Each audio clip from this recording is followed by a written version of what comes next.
Welcome to Titan Table Talk. I'm your host, Derek Bohlman. Joining us is women's basketball coach Maya Smith. And Coach Smith, first of all, welcome to our postseason version of Titan Table Talk for basketball. Works. Let's talk about that last game against Carthage. Senior day, the ladies came out to play. It was 21-4 at the end of the first. You gave up 2 points in the paint through 3 quarters. Pretty much dominant game for the ladies. Tell us a little bit from your viewpoint how the game went. I loved our defense against Carthage in the first 3 quarters. I thought we came out and we played a little bit higher defensively. We helped a little bit sooner and we dug a little bit quicker.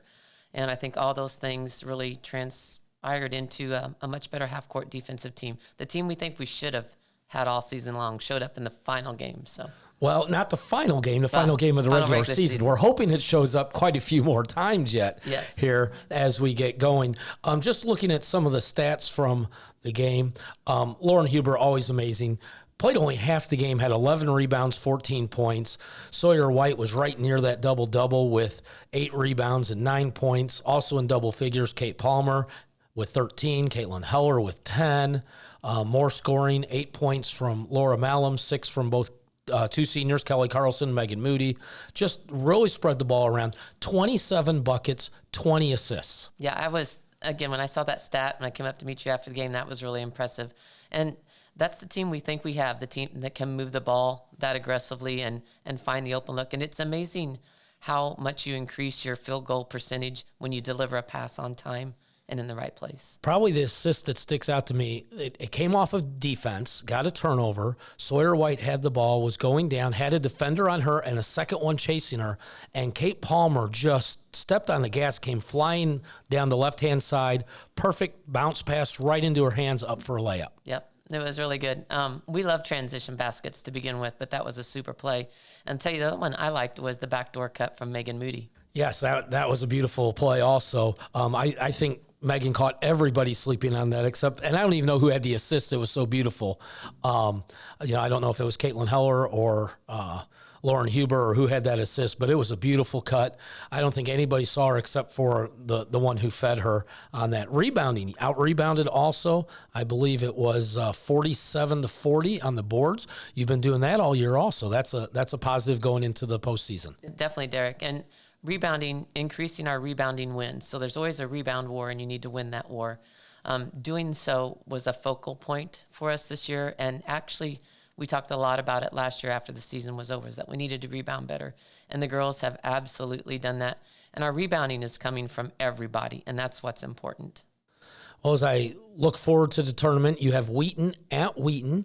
You went up there about a month ago. It'll be a month tomorrow that you went up there, so it'll be exactly a month from game to game. You beat them 56-54. If I remember correctly, and I did not check the roster, they have a little more size than some of the other teams. Is that still true? Absolutely. And they're a different type of matchup for us. They're tall and strong, and we're not tall but fast. So it becomes a full-court game for us. If they make it a half-court game, they're pretty good. I mean, they can shoot from a lot of different perspectives on the floor, I would say. I mean, they've got different types of scorers. So our job is definitely get that game into a full court and speed them up. Well, Kate Oliver is the one who had the best game against you in your victory against them. She had 20 points. Nobody else in double digits, but they were pretty even just below that 9, 9, and 8 on that. What is the idea defensively against Wheaton? Obviously, you want to turn up the pressure, create turnovers, but if they get in that half-court set, what do you do? Well, we're going to try to play Wheaton a little bit like what we did against Carthage. And again, we changed a few things. We're up and we're early, and we're digging early and we're recovering early. So we're going to try to do those things. And again, if they have a chance to execute out of or to run their stuff in the half-court, they're really, really good because they're just so physically strong. The screening action is really good, and then they move very well within their offense. Well, rebounds, we talked about that just a few minutes ago. You did out-rebound them 43-42 in that victory, and that's going to be a key with their size. Absolutely. We actually did a very nice job in terms of the rebound. We had only maybe a couple of spurts where we gave up multiple looks to them, but for the most part, it was a one and done, and that was one of our things that we want to make sure we took care of. Well, one of the things I'm almost certain you're going to do better than you did the last time you played Wheaton is shoot from three-point land. You only shot 28%, and Kate Palmer's starting to warm up. Yes, she's shooting much better. She's been working on it. She looks good, looks smooth, and confident, and that's all that three-point shooting is, I think. Being in the right place, right time, being confident. And catching in rhythm. That's the thing I've noticed with her. When she catches in rhythm, she is deadly, as is everybody on the team from three-point land. Yeah, we definitely need to shoot the ball better from three-point. Again, losing Mallory Powers in the season like we did, I think puts more pressure on Kate, and therefore a little bit more, she draws more attention. But she certainly had a good last few games. So any other areas I didn't cover against Wheaton that you need to excel at? Going to make you think. We're going to be we're working on different shots, finding easier shots for Lauren Huber and easier shots for the rest of the girls too, because they do, again, their size is so important, and they tend to pack it down low. So we're going to be working on that mid-range jumper. Well, I was going to say, mid-range jumper, I got two names for you. You already said one of them, and that is Lauren Huber. But Kelly Carlson, she's got a very nice shot when she takes it. Kelly was a difference maker for us versus Carthage because she took her first shot and made it. Therefore, Carthage had to guard her. And in past, teams have been playing off her because she simply just doesn't take the shots. She feels like her job is to set screens, get rebounds, and play good defense, which she does all those things. But certainly seeing her score for us the other day against Carthage was a thrill on senior day. Well, take her back to the 90s and show her some Bulls games. Bill Cartwright. If you ever watch that, Bill Cartwright scored about the first 6-8 points of the game, and that was it. Oh, yeah? But they had to guard him, which left Jordan and Pippen open to do their things. So maybe a little Kelly Carlson, Bill Cartwright action there for you. I'll have to remember that.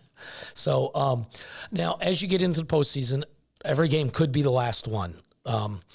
We'd love to say that you got a shot at the NCAA tournament, but I think the only way you're getting there is if you win conference. So it's play or go home, or win or go home. How does that change mentality of the girls, or does it not change it? They've been playing that way already. I don't know if I know the answer for them. I know the answer for our team. Our team lately in practices, our practices have just been so upbeat, and our wins and losses aren't the best right now, but everything else about our team is almost perfect. Our leadership has gotten a lot better in the second half.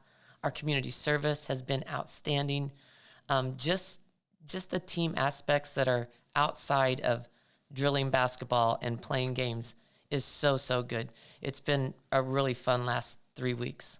Well, yeah, and you're 4-1 in your last 5 games. The only loss was the Milliken, which was kind of a rough game for you, but been on a roll. And as you said, that practice, and you talked about that in the post game on Saturday, that you played on Saturday the way you practiced on Friday. So I know you got practice coming up today. We're recording this Monday. It's going out on over the air on Tuesday, I believe. So right before the game, some people will be able to see this on YouTube and other places. The practice today, high tempo? Absolutely. We're actually going to duplicate what we did on Friday. So I want to see 120 points, though, not 118 in Kansas City. Right. That was a lot of fun. And you know what? I probably missed some because it was happening so fast. So, because both ends are active when we're doing that drill. So you got to get 2 people sitting at the scoreboard doing it, just calling it out, and another person just typing it in. That's the way we used to do it. Yeah. So, well, maybe you got to do that today. Make that one adjustment. Okay, we'll do it. So, Coach, any final thoughts as you go into the postseason?